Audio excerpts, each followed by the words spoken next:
All right, we are live. Welcome to another episode of 10 Horse Money Fishing Tuesday night live. And it is good to be in the house. We're getting like a ton of rain. Got like this remnants of what Hurricane Burl coming through the area. You got rain in your neck of the woods too, Matt? No, so it stayed west of me. I'm in like East Tennessee, Knoxville, Chattanooga area. So like there was a few like pop-up showers around the area today, but it all missed me. So we've been in a major drought here to begin with. So like Really? I love some rain. Yeah. It started raining midday yesterday? Yeah, and it's been that And just it hasn't kind of stopped. kind of a steady. I mean, it'll rain. It's like a heavy shower for a little bit, but then it's just kind of a mist and just kind of a light rain for all day long. A soaker. Yeah, soaker. I was following that storm on the radar because I was curious if it was going to come further east and hit us here, or where it's going to end up, because like there's a couple tournaments going on this week. And I mean, the Bassmaster Open's on St. Clair, and it looks like it's heading straight to St. Clair. So that could play into that tournament or into the practice day tomorrow. I mean, I was just curious, I'm always trying to follow the weather. So I was just kind of paying attention to the path, but I seen, Arkansas and Missouri just got trashed by that rain. We missed it. We're on the far east side of the state. We missed the severe weather, the tornadoes, and all the Midwest stuff that usually happens over here. We were fortunate it missed us probably by 50 or 60 miles to the west. Dang.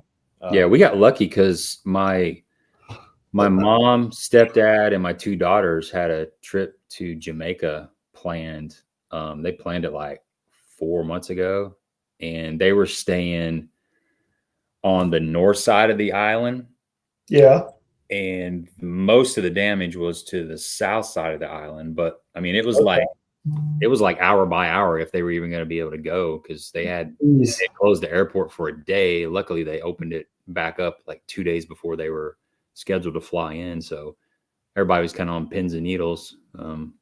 Of course, me and my wife were wanting them to go because we have like a whole week with no kids. It's been pretty although we do miss them. It is weird that I have some kids running around. But the cool thing is you can clean up an area and then leave it, and it's clean when you come back. The kids are always messing stuff up. Not to get messed up. Yeah. Yeah. So yours are a little more self-sufficient, though. They are, but man, they leave a bread trail everywhere they go. You can just see they leave a little mess here. So what you're saying is it doesn't get any better as they get older? It's just a different kind of mess. It's a different kind of mess. Instead of food and spilt like juice and sticky stuff, it's just like a couple pairs of socks here, a pair of shoes here, a shirt, just kind of random stuff. You can definitely play in around. That's funny. Yeah. I posted a question to the people in the chat about what's been working for them, and we got buzz bait in there. We got a jig and the lily pads and swim jig, a little bit of everything, just your typical Yeah, I mean, it's July now. I feel like it's topwater season. You gotta be throwing a topwater right now. That's right. You caught some on buzz bait the other day, didn't you? I did. I should have listened to the and he's on here tonight. I should have listened earlier, but I was hard-headed and wanted to catch him on a brush piles, so I ran brush piles for like 5 hours. And after the first dozen that you hit, you didn't catch anything out of it. You should learn, but and then you lose that window. It's kind of like after 9 o'clock, a lot of times that buzzbait bite it was weird unless it's overcast. That day it was a little bit overcast and it was a little bit of chop, but it had we had a wrath of God the night before, storm, thunder, and lightning. Well, I say the night before it was like pushed through between like 4 and 6 a.m. So usually that kind of screws up that morning topwater bite, and in most situations. But he told me been catching on a buzzbait, and I didn't listen. And after about the 5th or 6th picture of 3+ pounders, I was like, you know what, I better try it for a little bit. And I made 3 casts with it and caught one. I was like, it is working. Let's go back to fishing these brush piles. It's typical fisherman where you get a one-track mind and you got one thing on your mind. You don't want to change. So I think it was more the fact that I knew I could go do it with get it done with a buzz bait, but I wanted to I've devoted the year to like, and I know we're 3 minutes into this and we're already going to say it, but I've devoted the year to learning more and more about forward facing sonar and trying to use it every single chance I get, whether it's summer, winter, spring, or fall. So that's the only way you're going to do it. I mean, I can go throw a buzzbait and catch them, but can you go out there and catch them when you're not supposed to catch them? Right. So, yeah, and that's where the sonar comes into play, where you can really, dial that stuff in. Yeah. Yeah. Do you ever go to, a lake tournament or just fun fishing with like a preconceived notion, and you got this gut feeling that they're going to be doing this, and then you try it for a little bit and it's not going on? Does that happen? And then what do you do? I mean, how do you change? That happens all the time. That's the hardest thing in fishing, is trying to like not have those preconceived notions. Because like, you do a little bit of research or whatever, you just, your gut tells you, oh, like we should go do this today. And you force it for so long, but when all the signs are pointing the other way, but you still try to force it, like that's the hardest thing to avoid, when you're going out fishing, is to just be open and free and just let the day tell you what you need to do. Like sample a few things early and then just kind of take the clues you get. I mean, that is so hard to do, but it's something that only a few people can really master. And I mean, you always see them doing well in tournaments for sure. But, for me, I'm guilty of that as well. Like I will 100% lock in. I'm going to this lake and I'm doing this and I'm going to make it work, or I'm not going to catch them. And, sometimes it works out and sometimes it doesn't, but it's that's a struggle for a lot of us. Is that more something that we use as fishermen you can use that to get better down the road? You may have only went out there and caught 2 or 3 fish, half a dozen fish of doing what you thought you could do. But does that clue you in on something 6 months down the road, a year down the road, when you're at another fishery and the same thing's going on, and you can react quicker and say, hey, it's not going on today. I need to adjust, especially when you're in a tournament situation, you're doing it for a living and there's money on the line. Yeah. I mean, for me personally, like I try and learn something every time I go out on the lake. So, like you said, you can pick up on some little clue here and there and just stockpile that in the memory bank and, use it later on when the situation arises at a tournament or, different body of water, whatever. So definitely, you never know when you're going to learn that little piece that you need to do well at a different body of water or a tournament or whatever. So like that's why I'm always a big proponent of spending as much time on the water and different bodies of water as you can, just because you never know when you're going to learn that one little nugget that snowballs into a good tournament later down the road or whatever. I mean, you just never know when you're going to learn that next little juice that can push you over the top. Yeah, because we kind of, one of the thumbnail or one of the main topics tonight was what makes a professional bass fisherman different than just your weekend angler. And I mean, we've all started as a weekend angler, or just a lot of us have started just pond fishing and graduated to a boat, and maybe went from live bait to lures and just kind of expanded from there. And we're always trying to learn. What are some things that, as you were learning the art of fishing and, you decided that you want to take it to the next level, were there some things along the way that, they were kind of big things that happened, or even little subtle things that happened that made you figure out things a little bit better, like kind of some aha moments, or just things that maybe some of the people here watching, including myself, can take as a tip to, out on the water the next time they go fishing? Yeah. So, I mean, one of the biggest things that I've learned the last, I'd say, few years of high level tournament fishing is really there's 2 categories. So you have people that are really good at fishing, and then you have guys that are really good at tournament fishing. And like, they're 2 different things. So like, you got to be good at fishing to be good at tournament fishing. But the top level tournament anglers think and practice so differently than really good fishermen that, weekend anglers that probably are better at casting, skipping, figuring out fish than some of the top level pros, but they don't have that tournament mindset that really allows them to make the on the water decisions, the quick decisions, and or like the smart decisions that you need to make sometimes in a tournament.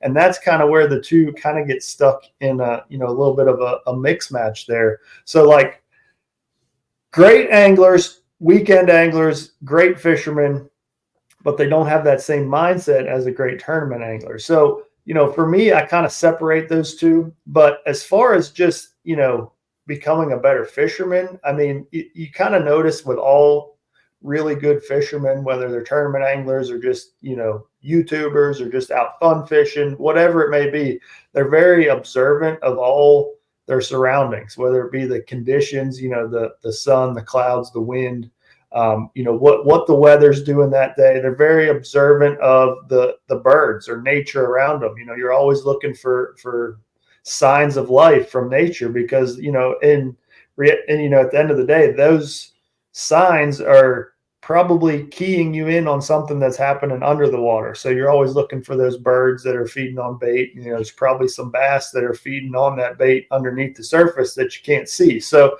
little things like that. That's just something that I've noticed over the years that, those really good fishermen are always super observant of their surroundings. And, they pay attention to those little details that maybe your average guy going out just say, hey, look, there's a bird over there, but doesn't really think about it much or put the pieces of the puzzle together that, there's probably some bait fish there. There's probably a bass that's pushed that bait fish to the surface, and that's why that bird's there. And you seeing that bird is the sign that you needed to go over there and fish that or try this technique. And, that's definitely one thing that I don't think the average fisherman pays as much attention to as your great fishermen do. Yeah, something I've been working on the last couple of years is, let's say I'm just fishing. Let's say I'm just going down the bank for the most part, boats 30 feet off the bank, and I'm fishing. It can be whatever bait it is that I'm throwing, and I've got peripheral view. So there's this picture of what I can see within, I don't know, what's directly in front of me, and then let's say 30 feet this way, 30 feet that way. So this is this kind of live snapshot that I'm seeing what all's going on in that picture as far as, the cover that I'm seeing, whether it be, rock or laydowns or stumps, grass, and then the shade lines, then the wind. Is there a little bit of breeze? Is it slick? Am I seeing some surface activity? Am I seeing bait fish in the area, or is it void of that? And I'm looking at that one snapshot.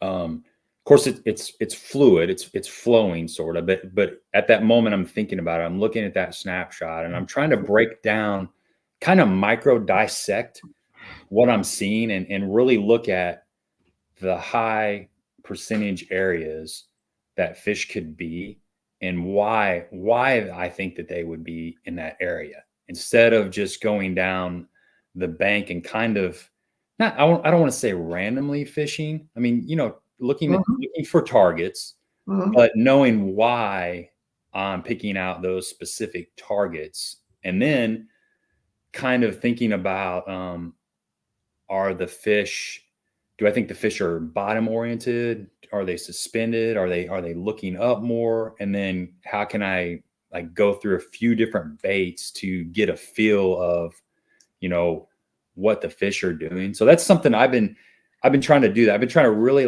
dissect the certain, kind of try to find a pattern inside of a pattern. And it's hard if you're not getting some feedback from the fish, but as I do get more feedback, I really try to pay attention to what's going on in front of me, because it's easy just to kind of fish. And this kind of goes back to, you talked about one of the biggest things that you can do to help your fishing is spend more time on the water. But I also think that there's a difference in time on the water and focused and targeted time on the water. And I think that's another thing that maybe separates, just people fun fishing from really good fishermen to tournament fishermen is kind of dissecting all of those things down when you go out on the water. It's a lot of work. I mean, tournament fishing, to be good at tournament fishing, it's a lot of work, man. And it's hard for a tournament guy to turn that off too. Yes, right? it is. When you just go out, let's say quote unquote fun fishing, you're still looking for those little nuances and that adjustment and the time that it takes you to make a decision. All of that still goes into effect, even though you got your 2 kids in the back of the boat, and it's like, whoa, slow down here. We're just catching some bram on the bank here. Like, yeah, well, that's what we had Jake Lawrence on a couple weeks ago. He's been on here several times, and he was talking about that, how it's hard for him to just take his boy out fishing on Kentucky Lake and not want to like move and cover a lot of water and scan ledges and figure out a pattern, you know, instead of just finding one school of fish and just relaxing and trying just hanging out and catching them. I know, like I know exactly what you're talking about, because I mean, I was out on the water over the weekend with a friend of ours, and man, it was the same deal. It's like once you launch the boat and get out there, it's like my brain just gets focused on like, let's find this area, let's find this, and like, you know, we're just moving so fast, and like I had to sit back and think like, hey, we're just out here to have fun. Like, let's relax and just kind of fish this big grass flat back and forth where we can catch some fish. You know, it doesn't have to get super specific. So, you know, I know exactly what you're talking about there. And then, you know, you kind of brought up a really good point that I always try and bring up is like, there's a big difference between going out and fun fishing and then going out and trying to get better as a tournament angler or better as an angler in general. I mean, you know, going out fun fishing, you know, you're out there, you're just fishing, you know, you're fishing whatever looks good in front of you. If you get a few bites, you reel them in, you have a good time, but you're not really trying to dial anything in. You're just out there fun fishing, you know, whatever you catch, you catch. And then, you know, on the flip side of that, like, you got those specific days where I'll go out to specifically learn one technique, or, you know, get better at doing this or get better at doing that. And I'm going out that day with a goal in mind. Like, this is all I'm doing. You know, I'm going to learn how to do this. I'm going to get better at this. And those days, they're, like you said, they're a lot more focused. Like, you're paying attention to every single detail. There's no like, you know, laughing or, you know, having a good time out on the boat. Like, you're extremely focused, paying attention to every little detail, shade line, type of cover, that kind of stuff. And those are like 2 totally different days on the water. And I feel like a lot of guys get those confused sometimes, because, you know, say your weekend tournament angler is like, oh, well, you know, I'm out on the water all the time, fun fishing, but they don't really go out there with a purpose or, you know, with a reason to figure out the fish or do this. They just kind of go rotate their same 5 or 10 spots, 5 or 10 brush piles, whatever it may be, throw out there, reel in a few bass, and think that's going to help them get better at fishing. Because, you know, I'm guilty of it. I just said it a few minutes ago, like, you got to spend a bunch of time on the water. But we always kind of leave out that little asterisk of it's got to be like focused time on the water, where you go out and try and learn and get better at things rather than just going out, you know, kind of fun fishing, which, like I said, I try and separate those 2 things into 2 different categories of days on the water. And, you know, I still do both. I mean, I still have days where, you know, get a buddy or 2 and go out, and we're strictly just going out to catch them. However we catch them, we just have fun. You know, there's no goals. And then there's other days where generally I go out by myself. I don't want any distractions, and I'm focused on learning new things and new techniques. And, you know, those days are really what help you grow as a tournament angler and grow as an angler in general. But, you know, I definitely understand why guys only have 1 or 2 days a week to get out and fish. Like, they want to go have fun. They want to go catch fish and reel them in. And they, you know, there's nothing wrong with that at all. Yeah, that's a big difference, I think, is somebody that maybe only gets to go once a week or maybe once every 2 weeks. They're just wanting to fish a technique that they have a lot of confidence in, and they feel like they can get some bites because they have limited time. And most of the time they're going to fish the same areas. They're going to go to a lake that they have confidence in, and then they're going to fish the same areas that they've caught fish in instead of exploring and learning. And that's one of the toughest things in fishing, is when you are fishing a certain technique. And like, say you're just flipping I don't know, flipping a soft crawl, whatever. Okay. And you go down a little stretch that looks right. It's got all the things that you think should produce fish, and it's not biting. Okay, well, then another area pops in your mind. Well, how many areas do you run in different locations of the lake using that one technique before you ride it off? I think that's that's something that I'm constantly working on, is how much negative feedback or no feedback from the fish do you need to learn that they're not having that technique, or they're not in those locations, or they're in a different part of the water column. I think that's to me, that's something that's very important. And instead of just it's kind of like, do you run 20 more areas with that same technique that's not working? Hope, the back of your mind, you're like, well, I'm just not in the right area. I just haven't found the right set of conditions. Yeah. I just got to keep running that. Or someone who's a professional and who's on the water a lot more, they're able to say, hey, I've tried, if they're biting this, they should have been there, but I didn't get that feedback. So I need to switch techniques, or I need to, try something different. I think that's one of the things that's hard on people that don't fish a whole lot, is to make those changes. And it's probably more than likely water column oriented. Where are the fish at? It is a lot of times. Well, we talked about that last week or 2 weeks ago with Jake. Yeah. Yeah, for sure. And a lot of that depends on how stubborn I'm going to be that day. It's like, how am I feeling today? Do I feel like really trying to push this, or am I going to fish more freely and open and just kind of let the fish tell me what to do? But I mean, for me, like I move pretty quick on the water, and I'm looking for quick, instant feedback. So like, I would say I would give it 3 strikes. And if I don't get any feedback, I'm changing something, whether it's a bait, whether it's, a type of bank or whatever. Like, I'll give them 3 chances. And if they don't show me any sign of life or something to build on, then I'm probably changing something up. Is your first step changing bait and same presentation, or changing bait at a different level?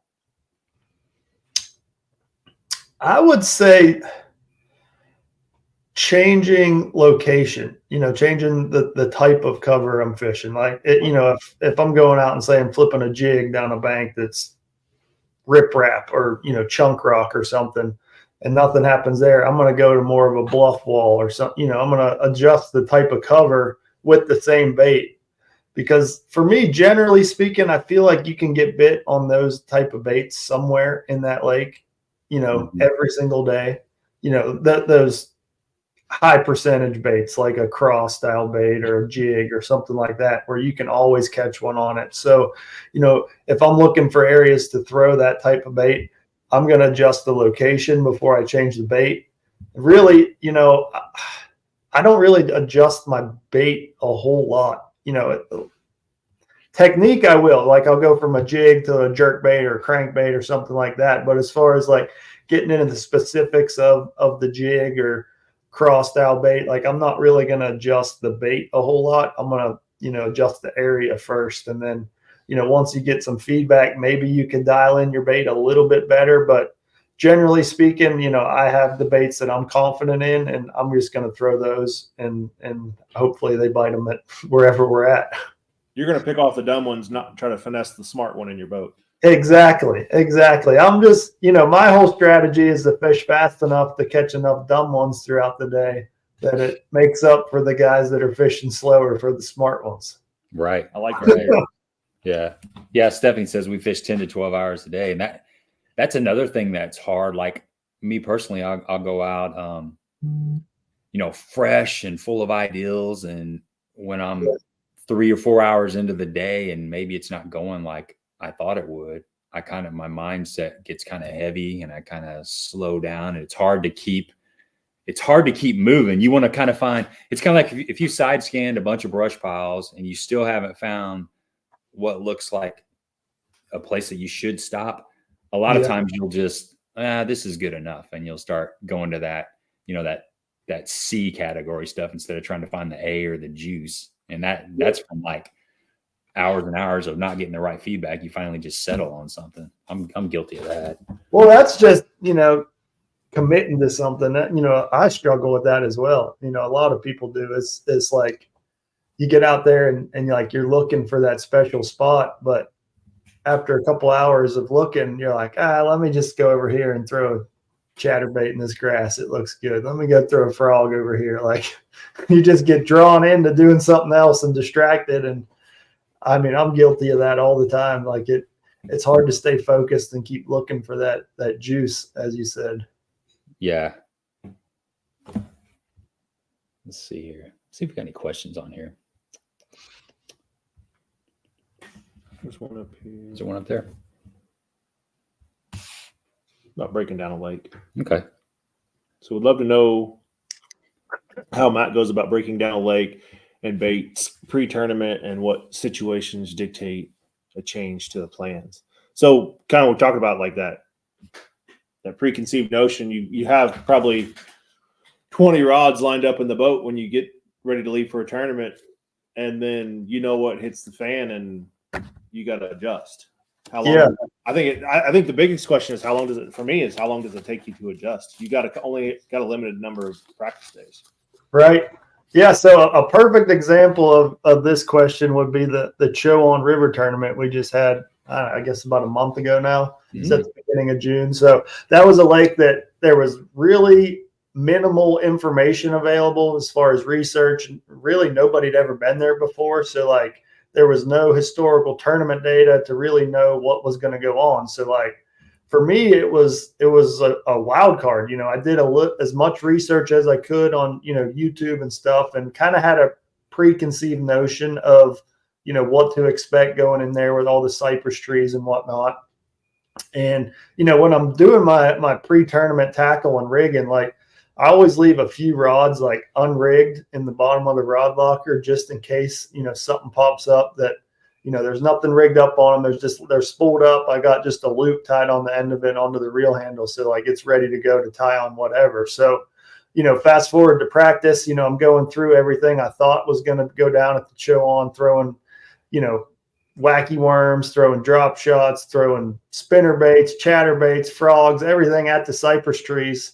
And as practice went on, you know, we kind of got on that pattern of the more offshore submerged stumps and brush piles and stuff. And I was really just throwing a drop shot and a wacky worm at those. But, you know, something, you know, I seen some fish that were kind of suspended, just sitting off the bottom a little bit. And it just clicked to me, let's try jerkbait. So I reached in and grabbed one of those rods. You know, I didn't even plan on throwing a jerkbait this whole tournament. I barely even remembered to bring them for this tournament, just because all of my research and everything, what I thought about this fishery was like, you'll never throw a jerkbait here. It'll never catch them. But once I got there and, you know, saw how the fish were set up, you know, on the electronics, kind of not on the bottom and kind of suspended on those stumps, you know, I was like, a jerkbait should work perfect, you know. And I pulled that out, and that's ended up what I caught pretty much all my fish on throughout the tournament. So it was just kind of one of those things where like you just kind of had to figure it out and adjust with baits that you're confident in. You know, a jerkbait is one of my favorite baits to throw, and, you know, looking back at it, like, yeah, I should have went there with, you know, my favorite baits rigged up and just went and thrown them. And I kind of got stuck in that rut of doing what I thought I was supposed to do and not what I like to do. And, you know, I'm glad I made that adjustment throughout practice, but that's a prime example of that. You know, as you break down a lake, you know, you learn a little bit more about it each day. And for me, I always end up going back to the baits that I am the most confident in, you know, like a jig, a jerkbait, drop shot, wacky worm. You know, keep things pretty simple and go back to the baits that you're really confident in and really like, and then, you know, find the fish that will eat those in that fishery. And that's exactly what we did there. And, you know, now, I mean, we kind of exposed a pattern that really had never been fished there on the Chowan River with that little bit offshore, you know, live scope and definitely the jerkbait. I mean, I feel like those fish that we were fishing for had never really seen a jerkbait this time of year, you know, in the summer. So it was kind of a fresh pattern almost. And you know, those fish really smartened up as the week went on to it. But, you know, when we first figured it out, it was really something special. Well, that's a fishery that you didn't know much about going into either, right? Like, yeah, probably not a lot of information out there to do your homework besides map studies and understanding how to navigate.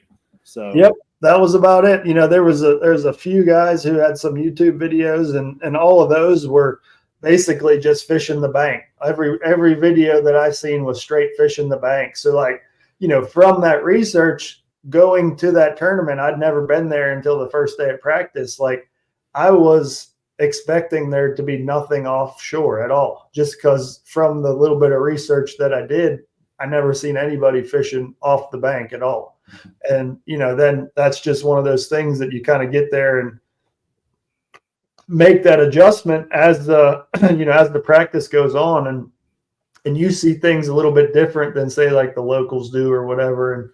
And you know, we kind of figured out that little deal that not many people really knew about, as far as even the locals, you know, talking with them after the tournament, they were pretty blown away at how we figured that stuff out in just a few days on a fishery that had no information. And really none of those guys had really ever fished it that way either. Well, and as a pro, you almost have to, like, you're not looking for the obvious, right? Like, everybody's going to find the obvious. Everybody's going to catch them on the obvious. You got to find that little one, right? Like, that maybe it's you and 3 other guys are doing that may not be the best pattern on the lake, but it's not going to get blown out in the first 45 minutes of the tournament day. Yeah. Or the that's first for sure. Practice. So especially like bigger field tournaments, you know, like say the Bassmaster Opens or Toyotas, for instance, or even the Invitationals, like 150 plus boats, like that really changes how you approach a tournament, because, you know, with that many boats on the water, like your best patterns are going to get found by numerous guys. So like realistically, you're probably looking for like the C or D pattern that, you know, if you have a C pattern to yourself, it's probably better than an A pattern divided by 20 people. Yeah. You know what I'm saying? So you're looking for something that's a little bit different that not everybody's going to find. So that's definitely, you know, we're kind of programmed that way to look for those different things. And then, you know, it's just not that really everybody's going to find it, but those best patterns, you know, it can be quite the opposite sometimes, where, you know, sometimes people overlook the obvious. Like, so you got to make sure you check everything and kind of go through the progression. And then that's kind of, it goes back to what I was talking about a little bit ago, where being a good tournament angler is kind of processing all that information you gather from practice and knowing that, say, this pattern's probably a little too obvious. There's going to be a bunch of people doing this, so don't rely on it too heavily. You can definitely still utilize it, but make sure you have some backups in place, because, you know, probably going to be 20 other guys doing this pattern. So, you know, those fish aren't going to hold up over the course of a week. So you got to have some backups in place, and just knowing to do, you know, fish that pattern first. So like if you have a real good, say it's an A pattern, but it's really obvious, make sure that you fish that first at the beginning of the day or the beginning of the tournament before it gets beat. And then, you know, kind of go to your more sneaky stuff as the tournament goes on or as the day goes on and gets more pressure. So,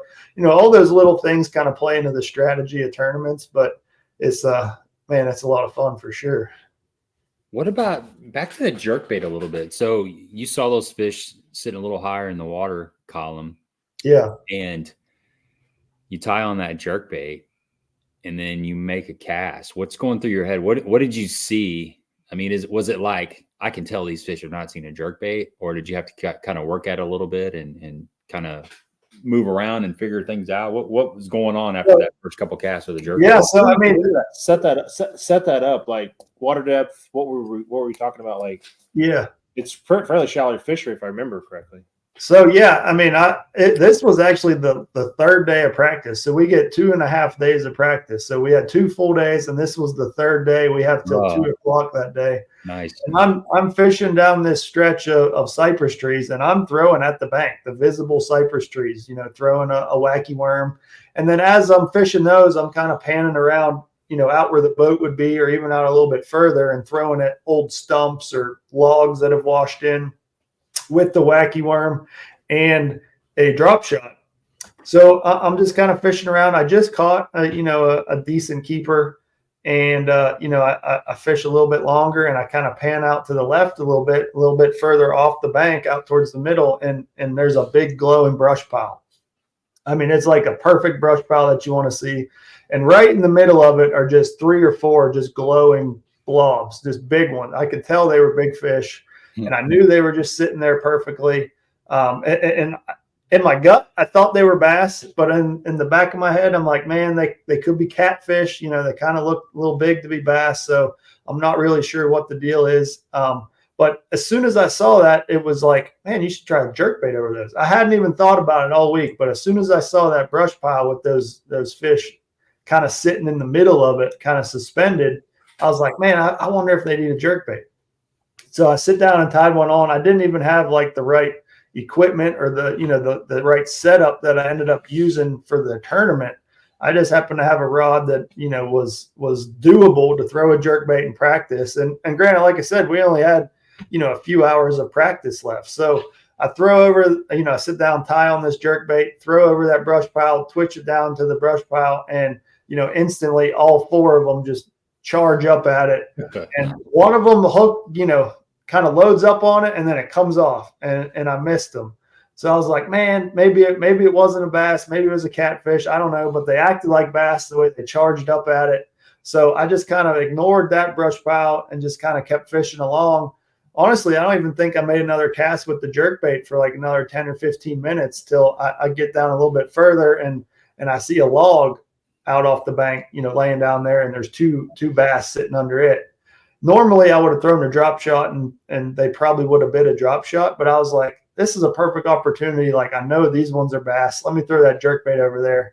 And it was the same thing. I got it down within sight of them, and both of them were fighting over it, and ended up being a decent keeper style. And it wasn't a big one by any means, but it was a scoreable.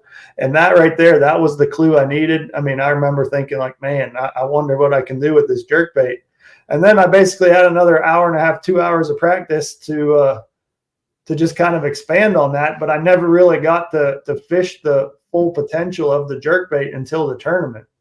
So I just kind of kept fishing along the areas that I had planned on fishing that day of practice, and mix in the jerkbait a little bit here and there. But it really was those 2 little clues that keyed me in to throw it in the tournament. And, I ended up going back to that brush pile that I just talked about, and I caught, I think, a 610 there in the tournament. So it was one of those giants that were sitting there. Ended up catching them in the tournament. So that was pretty cool. So that they weren't usually. So my luck with brush piles, when they're sitting inside the brush piles, when I throw something over it and they come up out of it, it's notorious because I see that big blob and it's a freaking catfish every single time. Yeah. Like, I know. I was worried about that too, but how fast they swam up at it, that was like the deciding factor that I was like, man, I think that was a bass, Right. And had I caught that giant one, whatever one bit me in practice, like that would have been a totally separate thing. I mean, that would have given me all the confidence I needed right then. But really, I only had those 2 bites in practice on the jerkbait, but that was enough to, make sure I had it in the lineup for the tournament day, and kind of went through the rotation of baits and ended up catching majority of them on the jerkbait.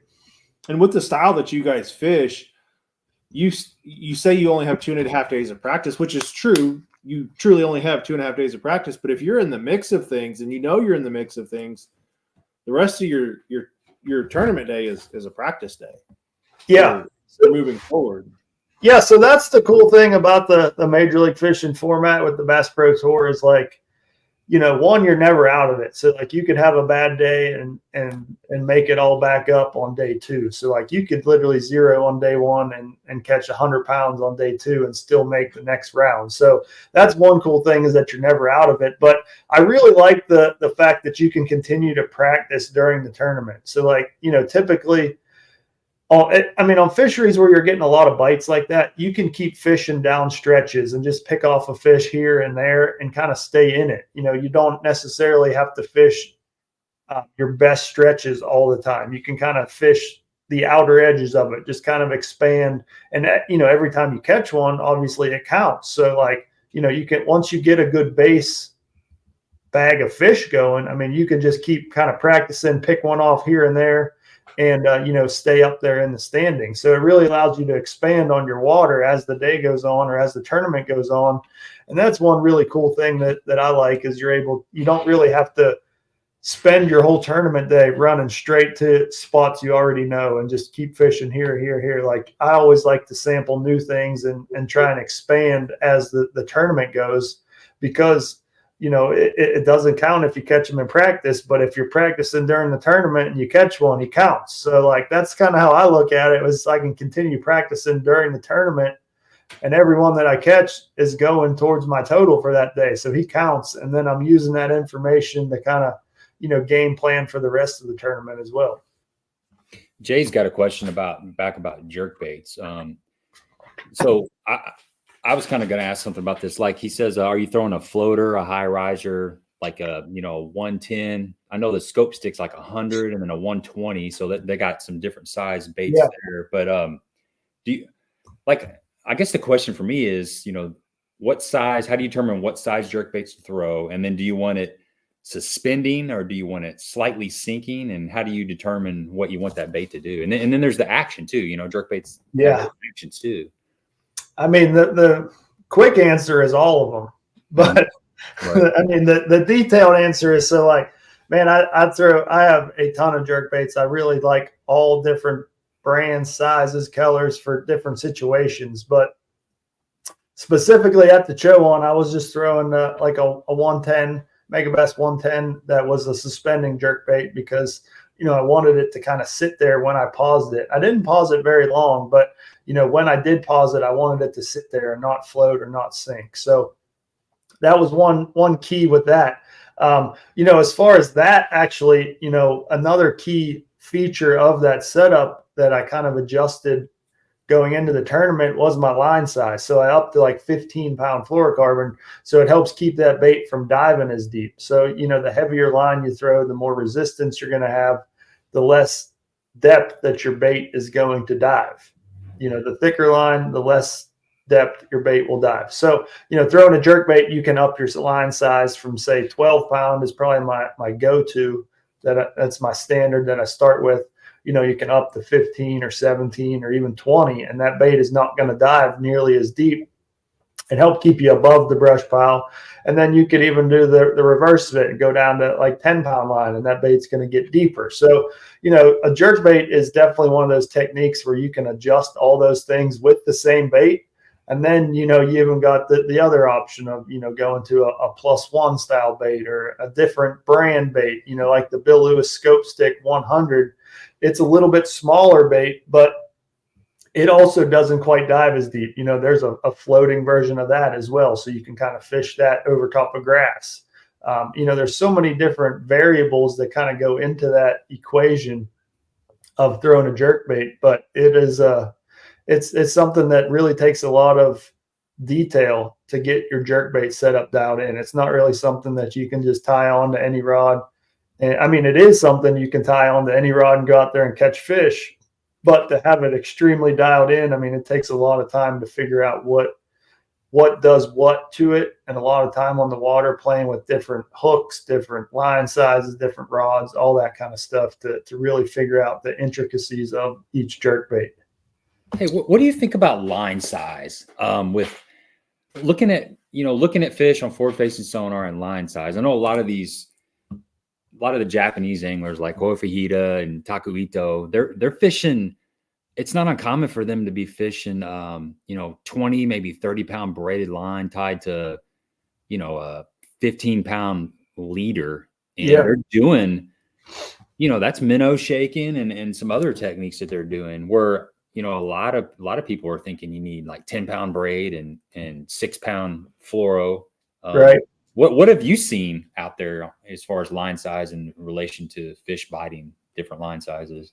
So as far as the fish biting, I haven't really noticed a whole lot of difference. Now, like the situation you're talking about with Koya, I know he was trying to keep his bait higher in the water column. So using that heavier braid, that 30 or even 20, 30 pound braid. It's a thicker diameter, braid floats. So it really helps keep your bait higher in the water column. So you can kind of make a cast using a real light jig head with that heavier line, and you can kind of keep your rod tip sideways parallel, and that bait's not going to sink. He's just going to kind of swim perfectly horizontal across the water. So that's kind of what they're going for with that. That's just a, extremely detailed version of their setup for the jig head minnow. I mean, for me, I kind of adjust it between 10 and 15 pound fluorocarbon, really just depending on the cover I'm fishing around. If there's wood, or grass or brush or whatever it may be, I kind of adjust from there. But as far as the fish seeing your line, I mean, 10 pound fluorocarbon is pretty dang thin and it's pretty invisible under the water. So I have a hard time believing the fish are sitting there looking at your line saying, I'm not going to bite this minnow because he's got 10 pound, not 6 pound line. I have a hard time believing that. But, I think it changes the action of your bait more so than the fish seeing it and not biting because they see your line. Yeah. That makes total sense, especially something that's moving. Right. If you got like a jig that's maybe sitting on the bottom and you got 22 pound line on there versus 12, maybe, but even then, I don't know. Mille Lacs with 40-foot visibility. I fished Table Rock with my buddy Mike, and the water was up in the bushes, and it's 15, 16 foot of visibility, and he's flipping like 22 pound line in 2 feet of water and catching fish. Right. So, that's a reaction strike for the most part. Remember, you spent time trout fishing all week, so you were tying stuff on now trout. Pound and a half. I think trout. Yeah, you know what? And I had to go to here's a funny story. You're tying on 5 pound fluorocarbon. No, it's actually 4.8 pound fluorocarbon. Yeah, and you're tying it on. Backstory, everybody that's on here. I just got back from a trout fishing trip for a couple of days, so we're tying on size 14, 16, maybe size 18. Some of the caddis that I was throwing were like a size 20 hook. So you can imagine how little the line tie, the eye of that hook is. It's tiny. Super small. So that 5X doesn't even fit through it, does it? Well, it's close. I mean, it's a really tight fit, but I can see fine when the sun in the middle of the day, when the sun is over my head, I can see it, I mean, I might miss it once or twice, but I eventually get it. It's no big deal. But then about 6 o'clock and you're in the hills too. So that sun comes down a lot faster. I'm in the hills, dude. I couldn't see. It was embarrassing. I wanted to change flies because I'm sitting here looking at the fish. They're not paying any attention. So I'm like, okay, I'll just change flies. I got a couple more hours to fish. So I got my original live scope, right? Yeah, exactly. I grab my snippers, I cut the fly off, and then I find the next one that I wanted to throw. And I could not for the life of me. I even use like mental reasoning and adjusting where I think it's supposed to be. And I move it over like a millimeter, and then I move it over a millimeter. And I was missing educated guesses. I was working so hard. I was problem solving. I was doing calculus in my head, and I just couldn't hit that little hole. And I was talking to my wife the other night about it. Part of it, I think, is your eyes. You need readers. I mean, that's the right. Yeah. Okay, that's probably the quick answer. Glasses. Yeah. I was trying to make excuses for myself, and I theorized that you're looking at the bottom of the river, and there's all these different shades of stones in the bottom of the river rocks. So there's not a solid color to focus on for a background, and then the water's moving, so it's distorted. And then when you spin around to face the woods, you got all these different shades of green and brown and black. Yeah. You can't find like a hard background. If there's like a white background, I think I could have pulled it off. Right. So I see the very next morning, the first thing I did is I went to the lodge there, and I bought some of these they're like 5 times reader things that flip down. Dude, it was a game changer. I know that's every time. Right? I know that's an overused phrase, but I could see the dirt underneath my fingernails when I'm sitting there. It was awesome. I tied that knot up in like 10 seconds. And it took the first time the night before, it took me 10 minutes to finally tie a knot. So I set the hook on a fish, and I broke off the first time. So obviously I tied a knot, but it wasn't right Right. Because I was struggling. So then it took me another 8 minutes. Oh my gosh. To tie. This is great. I'm going on a rant, but bottom line is you got to know when you can see and when you can't. Well, And I'll be so glad to go fishing tomorrow and tie on like 15-pound fluorocarbon to a size 4/0 hook. It'll be nice. Yeah, a big hook. I remember I was struggling. My first time with that. Then and I'm kind of like you. I haven't been trout fishing in years, but there for a while we were going multiple times a year. I finally broke down. Talk about being humble. I got me a pair of readers and I shoved them. They're still in my vest. Like always keep them in my trout vest. Always have them just for that same moment where the light's wrong and you're like, crap. Hey, there's no shame in my game. Once I discovered it, I'm good, man. But I don't have any problem using that. A lot of that times, like it's about efficiency now. What 4.8 is what 5x? Yeah, that's 5x. When you're going up to like that 7 and 8x, that when it gets super clear this time of the year, like that's like 2 pound and it's 2.7 pound. That's the 6x I think is 2.7 or it might be 3 something. But do you really think the trout see the line, or do you think it changes how the fly acts? It's a little bit of both. I think I really do. When you got that small of a fly, the line size really affects the action of it. Right.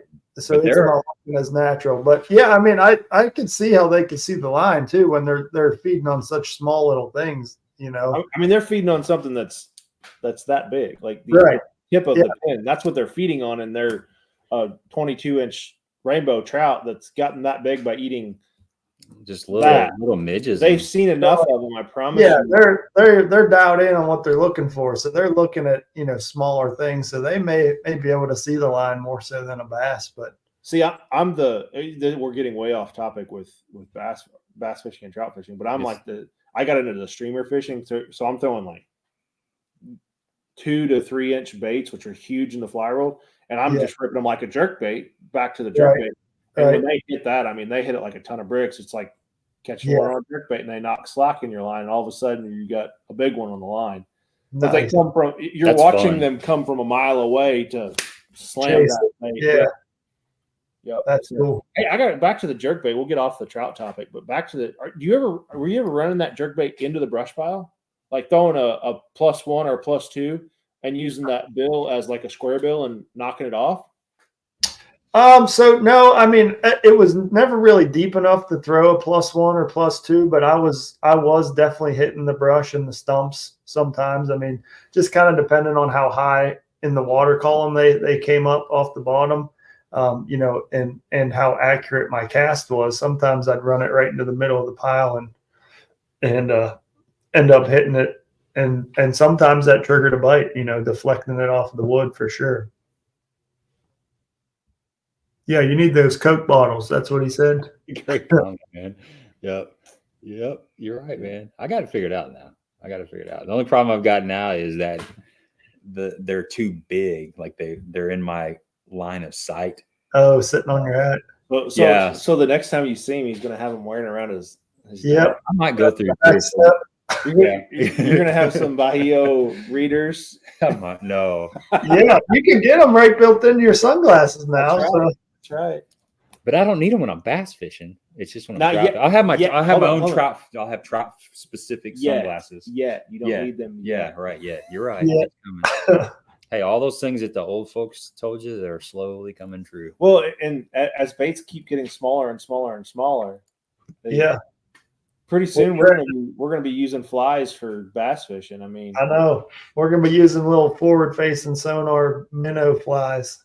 Yeah. Well, the hair jig up north, you're getting ready to head up that way. That's a popular bait, the little marabou jig. That's small. Yep. That's a fun bait to throw. I'm hoping we can get on some of that on the St. Lawrence, but it may just be a little too late in the year. It's been a hot spring, I guess. It's only a couple weeks into summer now, but everything up north seems to be moving along a little faster than normal. So, that shallow bite's probably going to be gone by the time we get up there at the beginning of August. Do they hit that hair jig up there like a largemouth hits it down here on the Tennessee River? No. So that's a totally different bite. Yeah. Yeah. Totally different bite. So that Tennessee River hair jig is more of like a spoon bite, I guess, is what I would say, where it's, you're fishing it sinking it to the bottom, cranking it a few times, letting it come up and pendulum down, and they're hitting it on the fall. Like the marabou black hair jigs up north, I mean, it's more of just like a swim bait. Basically, you cast it and just give it a slow retrieve back. You're just swimming it, and it looks like nothing swimming through the water, but they'll just come up and kind of thump it just like they would a little small swim bait or something. You think they think it's a leech, I guess? Potentially. I mean, I really don't know. I would love to know what a smallmouth is thinking sometimes. Yeah. Well, yeah, because they have to have something that's super, super natural, or they eat something that like that siren or bubble gum or.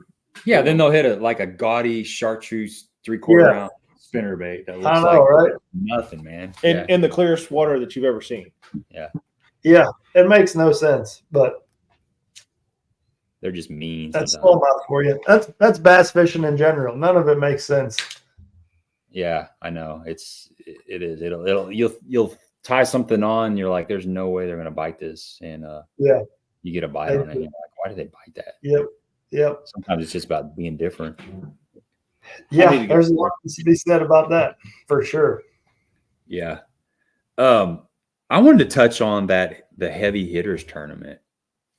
In my opinion, I'd like to get everybody out there in the chats their opinion on that. If you watch that tournament, that was one of the best tournaments I've seen in a long time, because there were so many dynamics to that tournament. I think it was really good for bass fishing and for live tournament coverage. I think it came at a really good time, and it was refreshing to see that, because you had Jordan Lee frog fishing, right? You had KVD catching the big bass of the tournament in his last tournament. He's power fishing. I mean, it was a super dynamic tournament for sure. Like, on one hand, like I'm glad I was a part of it and I fished all 4 days, but on the other hand, like I would have loved to have been a fan and be able to watch it all go down, because I kind of missed out on being a fan on that tournament because I was involved in it. But for me, I mean, it was a great timing of the year, because it was like, we can go throw the big stick. I caught pretty much all of my fish on braided line, which is pretty rare for me. And, typically in the tournament season, we don't get to catch a whole lot of fish on braid just because of the way the schedule works out. So for me, I caught a lot of them punching, big stick, heavy braid and big weight. So that was a lot of fun. And just, the whole dynamic of it, all the top water bites. I mean, I had some of the best spook bites I've ever had in my life during that tournament. It was just a lot of fun all around. And, hats off to all the camera guys that got all the frog bites. They're so good. Bites. Yeah, I mean, they did a great job for that tournament. And it was really what the bass fishing world needed at that time. Just a good old school beat down on heavy line, top water fishing, and good camera work. That was perfect timing and good tournament for sure. Man, it was killer, dude. And then you got Poche that snuck back in this creek. I know. He about won the thing. Up. Man, it was insane. I know. Yeah. I mean, he was, crawling around all these creeks. They followed him back with the drone on that one, and we're seeing the fish blow up. I seen the highlights of that after the tournament. That was crazy. Yeah. But man, it was that was a super unique tournament. And he actually ran by me there on the final day, and he had 0 at the time. And the next thing I know, he's in the lead.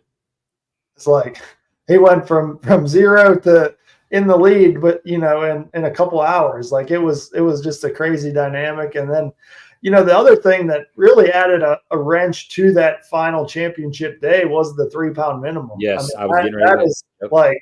That is so cool and so fun to fish, just because really you're never out of it, especially in a fishery like that where there's big fish where you could catch a 8, 9, 10 pounder on any cast. That with that 3-pound minimum, you're not really going to put a bunch of scorables on the board. So you're never really out of it. And that was cool. Yeah. That's one of the things I dislike about that format is a lot of times somebody that he takes off and he's got like a 30, 40, 50 pound lead and it's a blowout and the tournament's already over. You're like done watching. Right. But with that 3 pound minimum, it was tight, like all the way to the end. It was on edge. And there was a lot of like, 2/8, 2 3/4 pound fish caught. And you're like, is that 3? You can't really tell. It's really close. And I got burnt with that too. That third period. I mean, I really thought I was going to win that tournament at the second period break. Just going into the third period, I knew I was going to get another 5 to 10 bites in the third period, and I did. And they were just all 2.7, 2.8, 2.11, 2.12, 2.13, like just under 3 pounds. They were all good fish. Like, I don't think I caught one under 2.5 pounds, but I didn't catch one over 3 pounds in that third period. They were all just right there that didn't quite make it. But that's just how it goes. But it was minimum. Also, it makes that 8 or 9 pounder more important. For sure. If you catch that fish actually does count for something instead of 9 little squeakers. Yeah. For sure. You got the guy that catches a 9 and it's like, oh, I caught a 9 pounder. Great, good job. But the guy over here, by the time I got everything done, he already caught 4 pound and a half. Yep. And he's right there with me. Well, that sucks. Yeah, for sure. For sure. But yeah, I mean, the heavy hitters. So that was my first experience with it this year. And I'm excited to get back to it next year. I think so. At the Chowan River, I ended up catching big bass of the tournament on a jerkbait, and that really helped me jump back up the standings in the heavy hitter standings. So I think, knock on wood, I'm pretty well safe in the standings for heavy hitters. I just got to catch a decent sized fish at the St. Lawrence, and we'll be locked into heavy hitters for next year. So that's one I'm definitely excited about, just because of that whole format. And generally, it's on a pretty good fishery where there's some big fish. So. How does that work exactly, like qualifying for the heavy hitters? So they take our biggest fish from each tournament.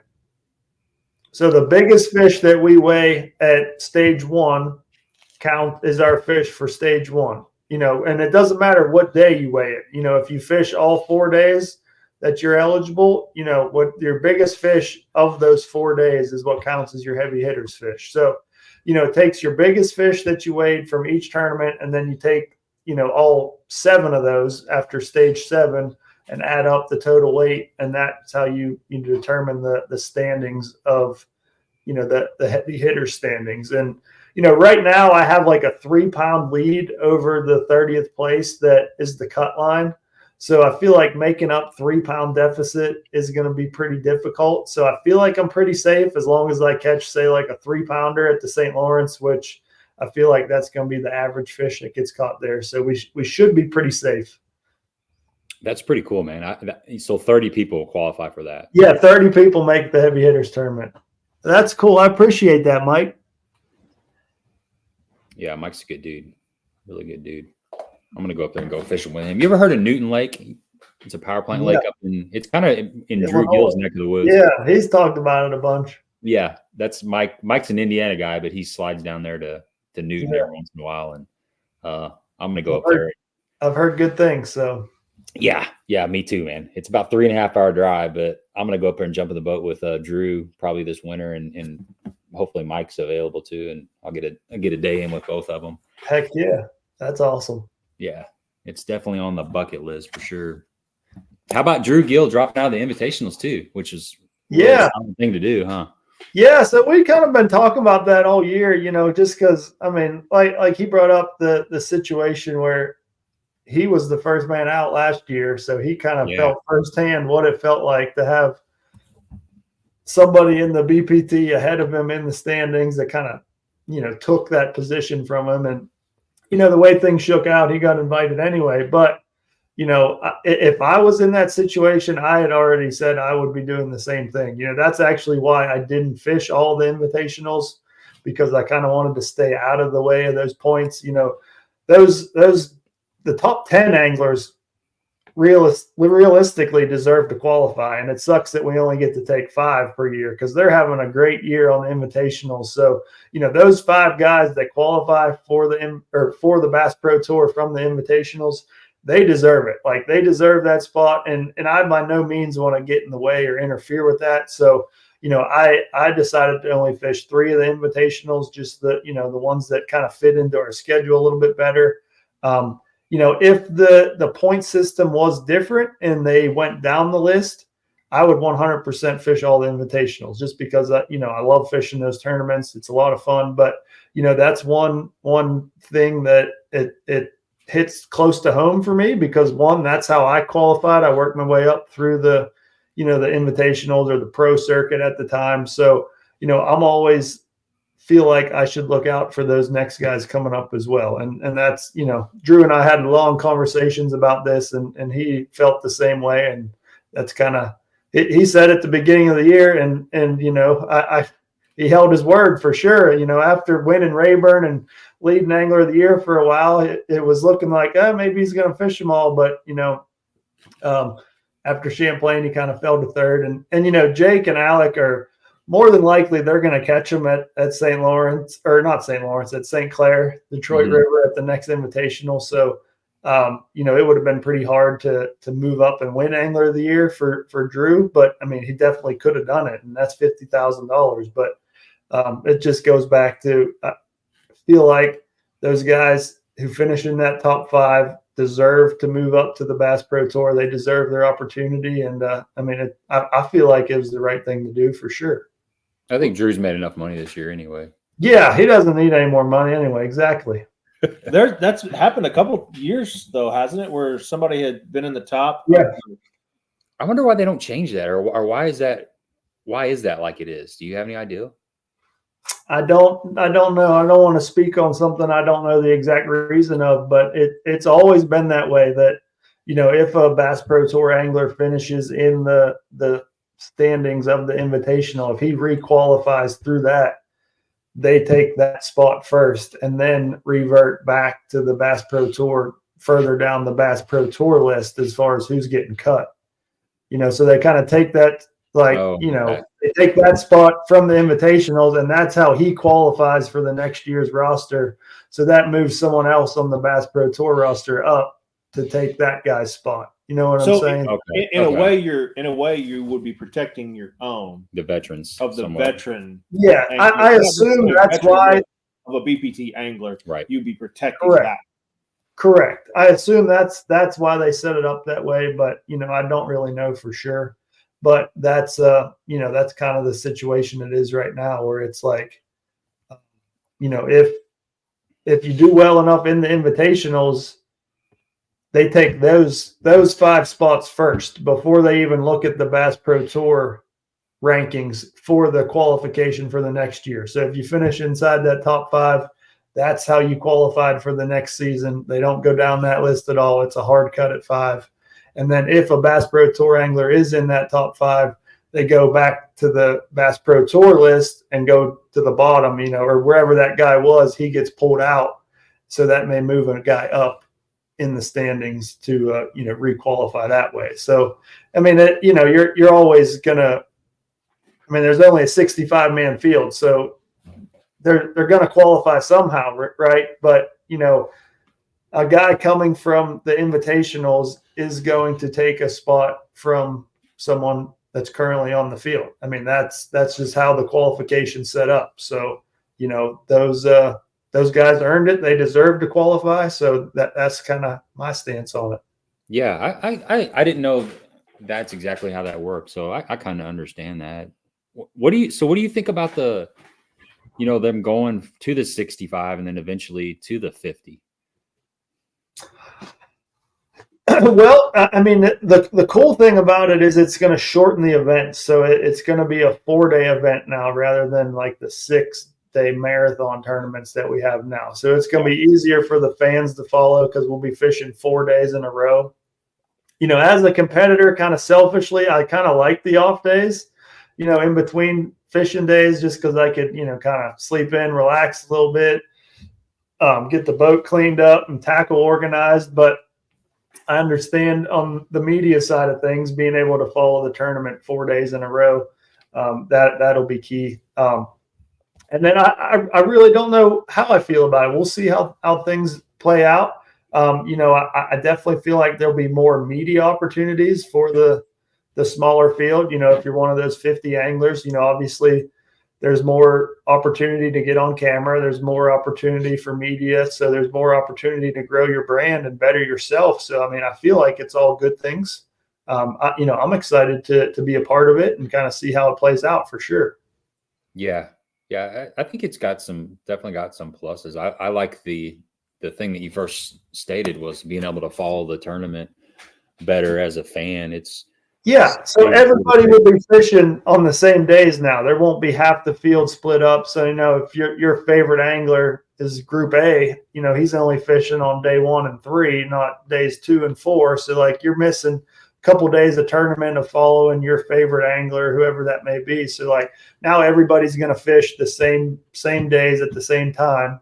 So, you know, the fans can just tune into the tournament and not have to worry about, you know, is my favorite angler fishing today or yesterday or whatever it may be. So everyone's going to fish all, you know, the first 2 days, and then it'll cut down, you know, like it currently does. But, you know, that's just one benefit of it for sure, is everyone will be fishing at the same time. It'll be like full field for 2 days, and then the third day will be like a knockout round, and then correct. Championship, basically. Yeah. It'll be the same format that we currently have, but just instead of Group A and Group B, it'll just be day 1 and 2. Are they adding more? And I may be speaking out of turn, but did they add more cameras and staffing for that?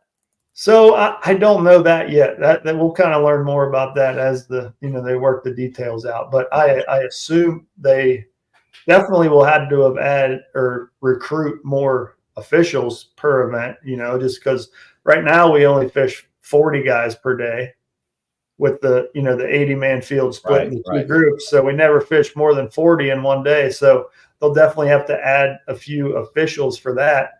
And then as far as the cameras, I mean, I assume they would add some, being there's more guys on the water at one time, but we really don't know that yet. Do you guys, speaking of the officials, do you guys see like the same officials every single tournament, or does that change tournament to tournament to tournament? So there's a solid group that does all of them. Okay. And then they kind of recruit more local officials. You know, it may be that the area. So like we were just at the James River. There was, you know, maybe 15 or 20 guys that were local to the James River that were only officialing that tournament. But then you got another, you know, 20 or 30 guys that are at every single one of them. Okay. So, you know, it's kind of a mix, and they, you know, they kind of recruit for each tournament like that. And they have a full day of training where they train the officials the day before the tournament, you know, run them through the whole process, how to, you know, weigh the fish, score the fish, all that kind of stuff, just to make sure everyone's up to speed. And, you know, everyone's on the same playing field essentially with their official in the boat. Do you have a favorite official? Do I have a favorite official? Ooh, you're going to make me pick a name, huh? You don't have to pick a name. Somebody that's is that a yes or a no?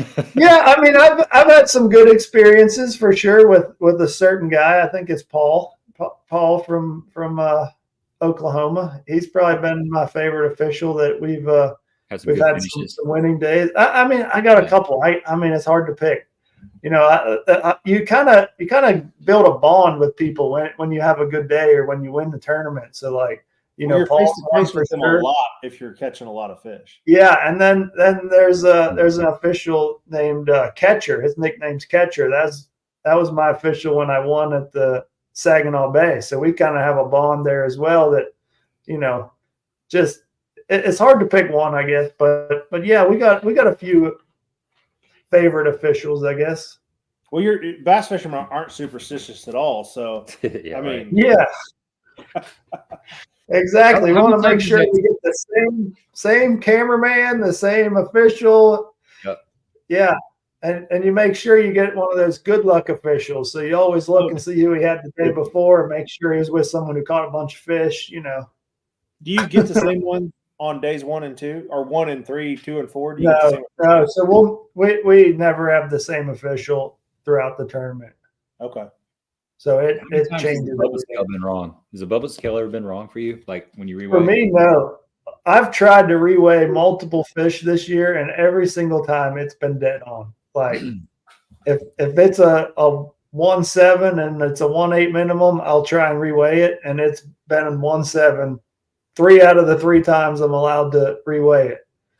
You know, I've tried, you know, probably 10, 12 times this year to get a fish to gain that ounce to be scoreable, and it's never once changed on me. So I've come to trust them and just whatever Bubba says, it's right. So we don't have to mention any names here. Back to the officials. Is there ones that you get the name and you're like, ah. Are there some of them more sticklers for the rules? Like, yeah, you get those. You get those ones that are real strict on the rule. Now they're all pretty even. You know, I don't think there's any bad ones out there. They're all great guys. You know, they're there to have fun and really to, you know, enjoy the day on the water, learning from us. But also they understand that they are there to make sure nothing bad is going on. They're there to make sure we're following all the rules. So there is you know, as much as that, you know, you can, you know, call them a friend or whatever, there is a strict line between friendship and tournament official where that never gets crossed. Like, it is 100% business on there. They would never, you know, look the other way on a penalty or anything like that. Like, they have a job to do and you got a job to do. I mean, we have cameras. We're required to run a GoPro camera. So, you know, if that were to happen and that footage got out, I mean, it would look bad on me for allowing that. And then also the official would get, you know, fired or reprimanded for that as well. So like that would never happen. I have no doubt. Some of them they almost lay their head on the rub rail just to make sure it's over the rub rail. Oh yeah, they'll get you. They yeah. Well, you know, there was I don't know if it was a podcast or an article that I read. It was on Trip Weldon, the old SS tournament director, and you know, you had acquaintances and you were, let's call it, friends with everybody, but you never crossed that line because you knew that at one point in time or another you're going to have to it was black and white. You had to issue something. Like, didn't matter how good or how bad you were, if you were the top guy in the world. Like, he didn't want to DQ, you know, Gerald or KVD or any of those guys, right? But you got to, it happens. Like, things happen, and you have to make that decision. And at that point, it's his call, not your call. I coach, and most of the folks on here know this. I coach youth baseball, and they'll come in the dugout and they'll be like, "That wasn't a strike, coach." And then I look at him and I said, "What did he call it?" And he goes, "A strike." I said, "Then it was a strike. It's not your judgment; it's their judgment. That's why we play this game." Yep. So, that's right. Apparently, the Bubba scale doesn't have any judgment. It's 100% correct. Shameless plug, apparently, on that one, but it's been dead on for me. You know, I've heard of some buddies that have gained an ounce or two, but for me personally, I have not seen it change one bit. So I trust the Bubba for sure. Yeah, I've seen it just watching all the live footage. I've seen it happen maybe a couple times where it's went up the fish was just short. Yeah, exactly, an ounce. Yeah. So a lot of times what I've noticed is like, you know, when I clip the fish on there, I always try and watch the scale so I can kind of see what's going on. And I mean, it'll like go to a weight. Say the fish, you know, weighs 110. It'll go to 110. It'll flash 110, and then it'll settle down on 19 and kind of like teeter there, and then it'll lock on 110. So like it always is right there on that line, and it's always, you know, adjusting and making sure, but it always locks. It seems like on the higher number, the right number, you know. So that's why once that I have done that and weighed a couple fish that it locks on a 1.7 and it's a 1.8 minimum, like I know that fish is not going to make 1.8. Yeah. You're still going to try though. Oh, I'm going to try for sure. Just for the, you know, I'll try clipping them on the lower lip, the upper lip, clipping them different places just to try. But it never seems to work. That fish weighs what it weighs, and I don't think you can change it. Yeah, no doubt. Just to let everybody know out there, we are going to give a $25 Baitworks gift card away here in just a minute. I got a couple more questions to ask you. One is, like, I've always wondered, like, the difference in northern smallmouth and southern smallmouth, as far as, do they seem like two different species? Do you have to fish for them different ways, or is there Yes. crossover, or what are some of the comparisons and ways that they're different from the two different regions of smallmouth? Honestly, I would say Great Lakes smallmouth and like southern river smallmouth are totally different. Like even northern river smallmouth and Great Lakes smallmouth, they're two totally different animals. They act totally different. So like, for instance, Great Lakes smallmouth, they love sunny days. They want it to be bright, sunny, maybe a little bit of wind, but the wind doesn't really seem to matter. They just want it to be bright and sunny, no matter what. You always catch them better on a sunny day. Now you get to a river, shallow river, or a reservoir that has a river in it, like Tennessee River or something, Dale Hollow, all those reservoirs that are fed by a river that have smallmouth in them here in the southern part of the country. It's the complete opposite. Those cloudy, windy, blustery days, those are the best days to go catch the smallmouth. So it's the complete opposite on that. That's just kind of one thing that I've noticed over the years. And even it was the same way. I grew up in Pennsylvania, so like we had the three rivers there that had smallmouth in them.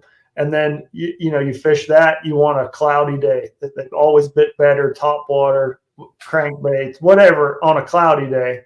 Then you go up to Erie, and you always want to make sure you had a sunny day, just because those Great Lakes fish seem to bite better in the sunny days. So that's one definite difference that I've noticed between the two for sure. I wonder if that's got to do with the forage, because most of those probably northern lakes don't have shad, I don't think, do they? It's mostly like, yeah. So the Great Lakes, there is a few of like emerald shiners and stuff in the Great Lakes, but generally their forage is perch and gobies. Okay. So they're generally more bottom oriented, I guess. So I guess they need the sun to hunt those better or find those better. I don't really know why, but I definitely know that Great Lakes, you want the sun, and then river smallmouth, you want clouds. And then what about bait choices, some of the difference in ways to catch those fish? I mean, I kind of just touched on it, but I mean the river smallmouth, that's just kind of what I classify those, non-Great Lakes smallmouth, those river smallmouth, whether it's a reservoir or an actual river, like the Susquehanna or the Three Rivers in Pittsburgh, something like that. Those fish like to feed up. Like they like top water, soft plastic jerk baits, like a Yamamoto D-shad or a fluke or something like that. They like feeding up, and those Great Lakes fish, they do not feed up. They feed on the bottom, and that's strictly because of the gobies and the perch, that forage that's generally more towards the bottom. So they're not going to feed up on those type of fisheries. Okay, that makes sense. Like Kentucky Lake or some of these Tennessee River lakes, you're catching them on big spooks and glide baits and the same stuff you catch largemouth on, really. Right. Like they're feeding up. They're coming up to get something off the bottom or wherever they may be. And they love, they eat shad and different types of shad, threadfin or gizzards or whatever it may be. So like they're feeding on a totally different forage than the Great Lakes fish or the northern natural lake fish. So, that's just one thing I've noticed is, I mean, just a rule of thumb, if you're on a northern natural lake, generally they're going to be feeding more towards the bottom, and those southern lakes, generally they're going to be feeding more up, in the top half of the water column. Okay, yeah, that makes sense. I've heard that too, that it's the conditions are kind of flip flopped. Like, what you think would be a good smallmouth day up north is not, and it's vice versa down south. And it is. It's weird, and it just comes with time on the water and experience, and learning the little nuances of different fisheries. But I've never been out to Table Rock, but I assume they would love a cloudy, windy day. That's probably your best smallmouth days out there on that fishery. Yeah, those cold, windy, even you could throw some snow in the mix, or like your best jerkbait days on those dark fisheries most of the time. Yep. Days when you cannot even hardly stand it. The only thing that keeps you out there is the fish are biting so good. Yeah, you're catching so many, you stay warm. Yeah, man, there's something to that. If you're getting a bite every 20 minutes, you can. Yeah, you don't get cold. Yeah, there's a ton of truth to that. Well, it's kind of like what your hat says: just catch more bass, right? That's what it's all about. That's my motto. You know, you got an issue, you just catch more bass. It goes away. I like that, man. I like that. Yeah, that's kind of the motto that I've lived by. That, you know, as a tournament angler, especially, it's like, you know, you want more sponsors, you need more money, just catch more bass. Like, you know, it all kind of stems from just catching bass. So, like, you know, and it really kind of hit home the last couple of years with all the negativity on social media and everyone always complaining and drama and all this. And like, we need to just get back to just catching bass. Like, that's what it's all about. It's what we all love doing, is just getting out there and catching bass. So like, quit all the nonsense, quit all the drama, and let's just go catch more bass. Like, that's what it's all about. You can insert whatever tagline that you want in there, whatever. Yeah. Bass, just work a little bit harder. Just it's basically, it's the same as saying, let's focus on what really matters. Right. You know? Yes. That's what it's all about. Right. You are a professional bass fisherman, right? Correct. That's your job. So your title describes what you need to do more. Catch more bass. Yes. Catch more. Exactly. It's simple. It's that simple. I mean, realistically, it comes down to that simple. You just got to catch more. Yeah. Right? Things catch more than the next guy. That's for sure. Yeah. Here's kind of a fun question. And this is a pretty general question, but 5 baits that are always on the deck of your boat this time of year when you're chasing largemouth, and then let's also do one when you're chasing smallmouth. Okay, so the month of July, you know, the first thing that's going to be on the deck is going to be a big worm. You know, the Yamamoto Ichi worm. It's a 10-inch ribbon tail worm, Keller, plum apple, plum candy, something like that. You know, you want that plum Keller. You can't beat a big 10-inch worm. You know, second's going to be a big topwater, like a big spook or shower blow or something that you can, you know, throw over a big flat or something. You just get some of the best topwater bites on a big topwater this time of year in the month of July. You know, for largemouth, they're probably going to be out a little bit deeper, so you could get away with a deep crankbait. You know, tons of great options of deep crankbaits out there. So that'd be number 3. Number 4, we're going to go to my spinning rod setup. You got to have a drop shot all year long. I mean, I don't think I ever launched a boat without having a drop shot setup rigged up. And then the 5th one, it would have to be the theme of the year, and that'd be the jig head minnow. You got to have a minnow in the boat all times of the year right now, no matter where you go. What's your go-to on that drop shot? So for largemouth, you know, I like to go with a worm, you know, whether it's a robo worm or like the Yamamoto Sensei worm. That's a new worm that they kind of come out here recently, and it's made of like neutrally buoyant plastic, so it sits perfectly horizontal on that drop shot. It has a ton of action. It's very soft. You know, the same thing that plum candy color is hard to beat for largemouth, especially in this warmer water. You know, but generally I'm going with it's a Trocar TK180. So it's like a straight shank drop shot hook that you're rigging it up weedless style. You know, you're kind of rigging it Texas rigged on your drop shot, and then you know, a teardrop style drop shot weight. You know, anywhere from an 1/8 up to a 3/8 really. You answered my question before I even asked it. That was perfect. Like, how are you rigging that up if you were? Yeah, so smallmouth, you're going with a smaller hook. With largemouth, you're so generally speaking, if I'm largemouth fishing, I go with that more of a straight shank worm style hook where I'm Texas rigging it, you know, weedless style, and then smallmouth, I'm going with more of your standard drop shot style hook where I'm nose hooking the bait. And for me, you know, I'm throwing a shad shaped worm 99% of the time, so that little nose hook fits through there perfectly. Yeah. Do you tie a loop knot on your jig head minnow? I do. Yeah. Okay. Yeah. So just a simple, basically just tie an overhand knot in the line and then run it through the eye and just tie like your improved clinch knot. Yeah. It's like a no slip. I think it's called no slip loop knot. Yeah. It's real simple and easy. It took me a while to trust it, with all that pressure on just that loop, but now I've caught tons of big fish on that loop knot, and it adds a lot more action to the bait for sure. Yeah, I caught the first couple trips I tied that knot. I fished with Jake Lawrence in a BFL last year. I think it was one of the many that he won. But no, it was on Kentucky Lake actually. Oh, Kentucky, oh yeah, he's been on a winning streak for sure. He's got to slow down a little bit before he gets to the Bass Pro Tour. Yeah, I think it was actually the next week or the 2 weeks after the Pickwick tournament that he won by like 28 pounds or something. Yeah.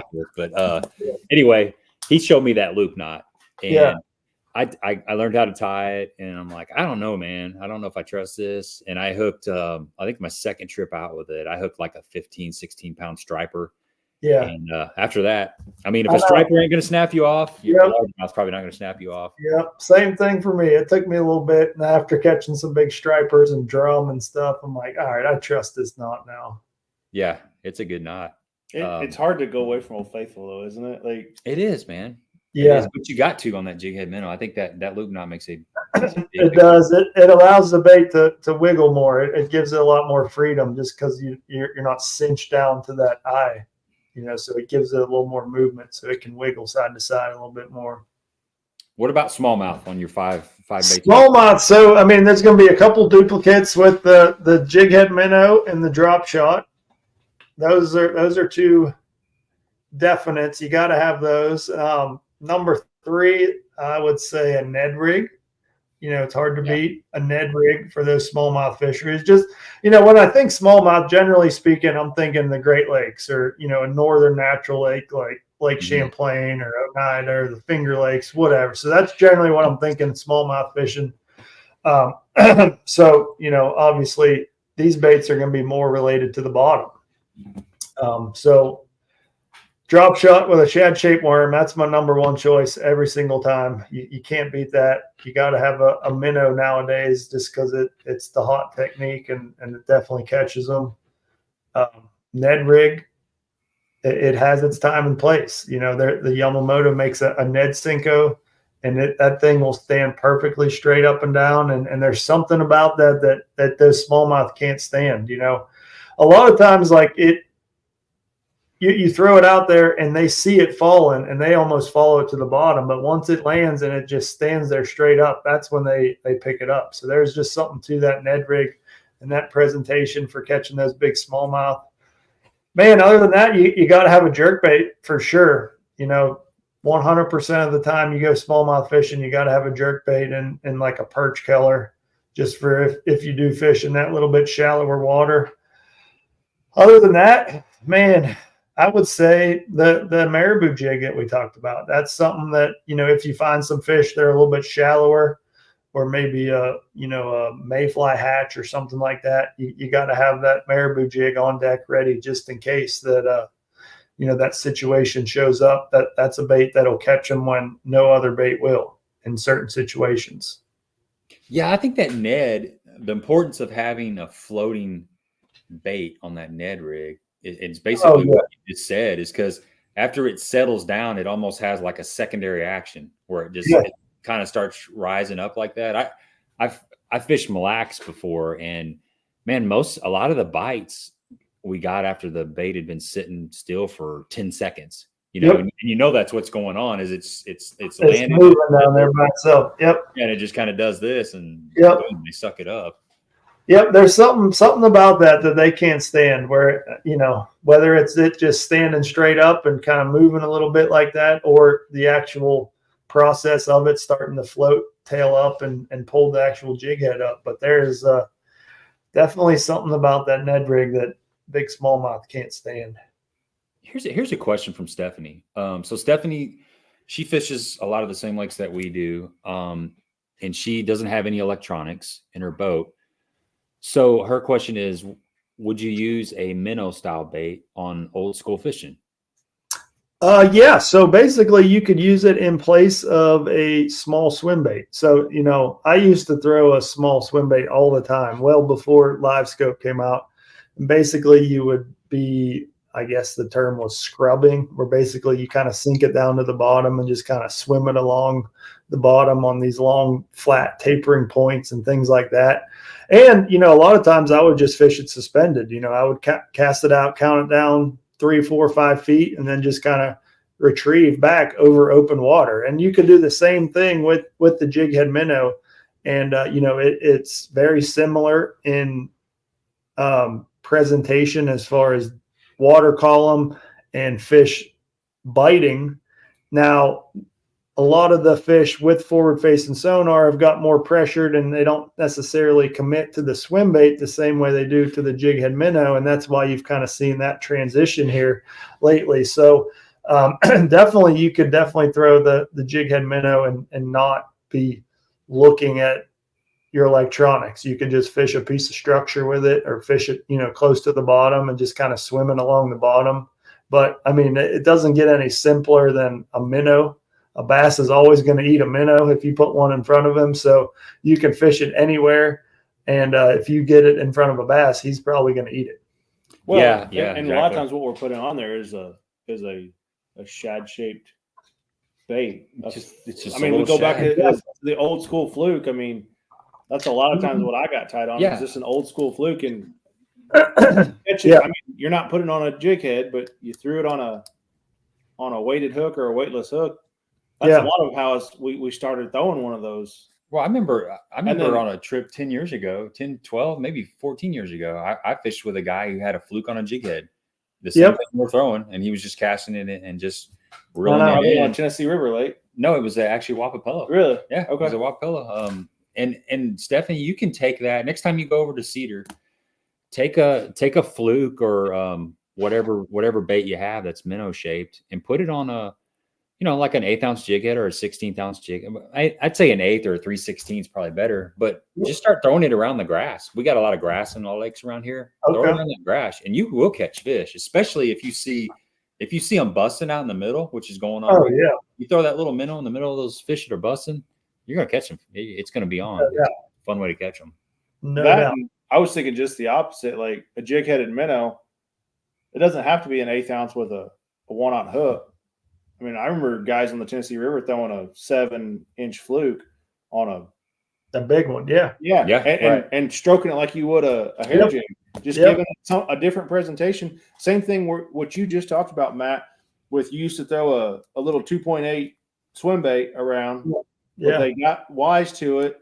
So now you throw a straight tail minnow bait because they're not as wise to it. And it just has that little different action, that side to side wobble rather than a tail kick. And there's just something about that triggers them. Why did you always throw a hair jig on the Tennessee River? Because you wanted something a little more subtle than you did the week prior, because they hadn't been beat up on as hard just yet. So it all comes down to, you know, pressure. I mean, that's why we see a lot of these JDM stuff coming over.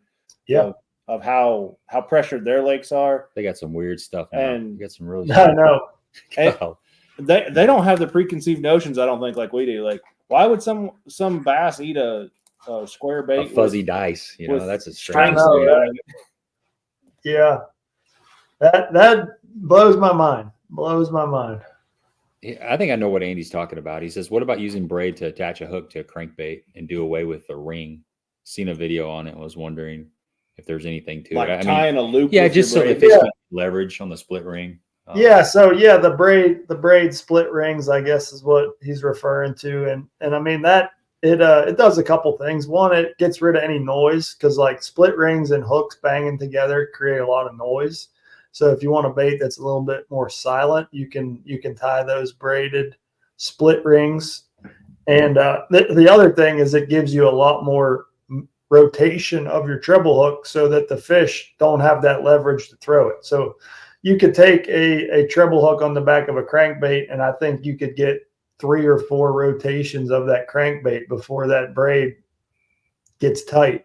Whereas a normal split ring, you can't even get one full rotation of that treble hook before it locks up against itself. So, just kind of more freedom of that hook for once you do hook one. The other thing is it changes the weight. So you kind of got to watch that on like jerk baits and whatnot, where it will change the action or how a bait suspends based on the weight, because that braid's going to be a little bit lighter than your split ring. So it's going to change the weight of that bait and how it suspends in different water temperatures. So I generally don't mess with that too much.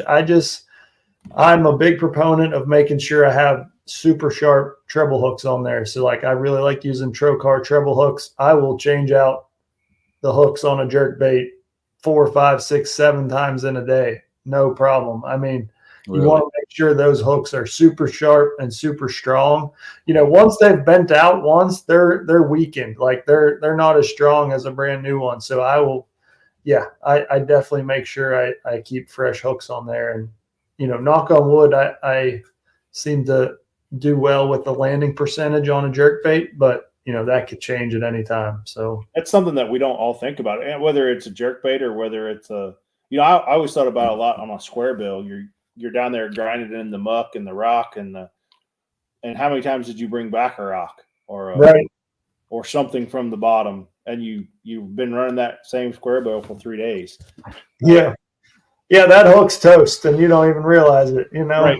Yeah, and you threw it back in your box and you didn't change it again. Yep. So. I was guilty of that for so many years. Trust me, I was so against changing out treble hooks, and then finally something clicked where I realized the importance, and I had a couple situations where I lost some fish where I felt like it was my fault because I didn't change out the treble hooks, and that's all that I needed. And now I will never throw a treble hook bait again that I don't have what I feel like are the best hooks for the situation on there. And when you put the right hook on the right bait, and it changes the action, or it creates a better action, or the right action, let's just call it that. And then when you go to grab that bait and it's stuck to your hand in 14 different places, and you're not sure what you just did, you got the right hooks on it. You got it dialed in. That's for sure. Yeah. So, and that's like when you get a nick in your line. A lot of us we just want to keep fishing. We want to keep fishing. Well, no, you got to retie that. You're gonna retie one way or another. Yeah, you're gonna either lose your bait or break off a fish, or out the $25 bait back in your boat, or fish. You're gonna retire either way. It's your choice. Exactly. You better just do it now. Yep, that's a fact. You live in East Tennessee, Eastern Tennessee? Yeah, so I live on Watts Bar now. Oh, cool. Yeah. Okay. What's the Sasquatch population like over there in Eastern Tennessee? I haven't seen any Sasquatches yet. We'll keep an eye out. Yeah, I mean, I don't know. I've heard there's a few running around there. So any in your travels? I haven't seen Bigfoot yet. I keep an eye out for sure, but I'm waiting. Yeah, well, it'll happen when you least expect it. I know. I've always got my GoPro running just in case. Of course, I think they're immune to, I don't know what the word is. They're elusive enough that they can't get captured on camera. Oh yeah. I heard a theory that they're actually blurry. They are blurry in real life, huh? Yeah, in real life they're actually blurry. So people are getting legitimate pictures, but that's just what makes sense. Like. So what you're saying that they look like a catfish on live scope? Yeah, exactly. Yes, just fuzzy. Is that just me, or is that everybody? Like, do catfish look fuzzy on live scope to everybody else? Yeah, they're generally fuzzy. Okay. Yeah, I think carp are too, maybe. Yeah. I think Bigfoots can smell us too good that they avoid us. They can smell us coming.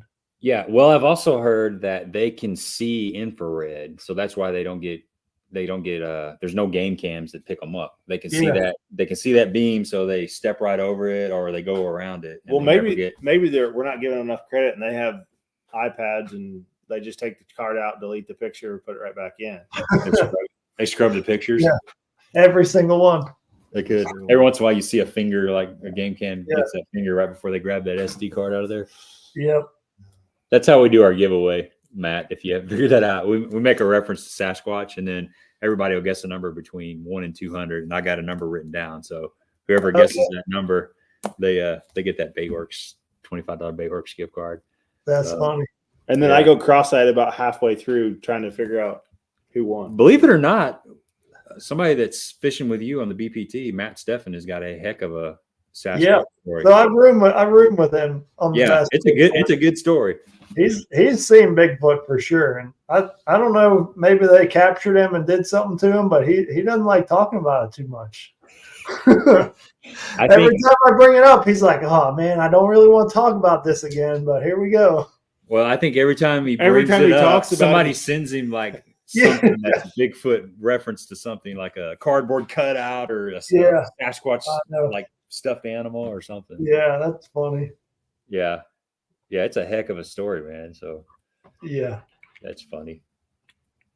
So how you feeling about the last tournament? You're sitting good in points. I think you're in 10th place, maybe in the AOL. Yeah, so we're in 10th place. We're kind of in that weird position heading into the last tournament where I out of the running for Angler of the Year, but I can't fall out of the Red Crest qualification. So like I'm in that middle of the road where the only goal I got at the St. Lawrence is to win that tournament. I mean that like I don't need any points to make Red Crest. I need to catch, like we talked about earlier, like a 3-pound fish to lock myself into heavy hitters. So like for me, I'm going there with the only goal of winning that tournament. You know, I'm gonna do everything I can to win that. It's a place that I've won a Toyota before, so that trophy right there is actually from the St. Lawrence River, although it was at Clayton on the other end, and I was able to fish out in the lake. But so I'm familiar with the fishery, and I feel good about it. You know, we're heading to a smallmouth lake or smallmouth fishery, and that's something that I really like to do. So I'm really excited for it for sure. Yeah, that's got to be a nice change, especially the weather. You know, getting away from the heat and all that stuff. Yeah, no doubt. Of course, it's cooled off a little bit around here lately, but we were dealing with that mid 90s and the humidity and all that not too long ago. That's real. No. What's the so I was looking at, you have 345.5 points. Where's the 0.5 come from? So when you don't make the knockout round, so basically since there's 2 groups, you know, there's a group A and group B. So they only take 10 from each group to the knockout round. So say I finished 15th place at the James River last week. Okay. Basically, I get paired up with the guy who also finished in 15th place from the other group, and we get the same amount of points. So rather than, you know, going down with an even number, they go down in half-point increment, or it's like two point increments, but they do a half a point just to kind of differentiate the standings. Okay. That makes sense. So basically I get, you know, I tied with the guy who also finished 15th in Group B. So we finished we both finished 15th, which in turn was, I guess, 30th overall in the tournament. So we get, you know, 30th place points. Okay. That makes sense. I was like, where did it come from? I know it's a little confusing to follow, but that's just how it goes. Okay. We got a winner, Stephanie. Is 114 the winner? 114 is the number. That's awesome. Good to see Stephanie. I was going to say that. Yeah? That was your guess. No, I wasn't going to guess. You had me. I wouldn't have been close, but. All right, Stephanie, get a hold of me. She's back in the groove. Like, so when we first started the live stream, I think Stephanie won. She won back-to-back or 2 or 3 times in a couple of weeks or something. And then she's been through this big drought, and now she's back. Sure. She's won a couple of times last month, so Stella got her groove back. Nice. Yeah. Well, let's wrap this up, man. It's been a really good stream.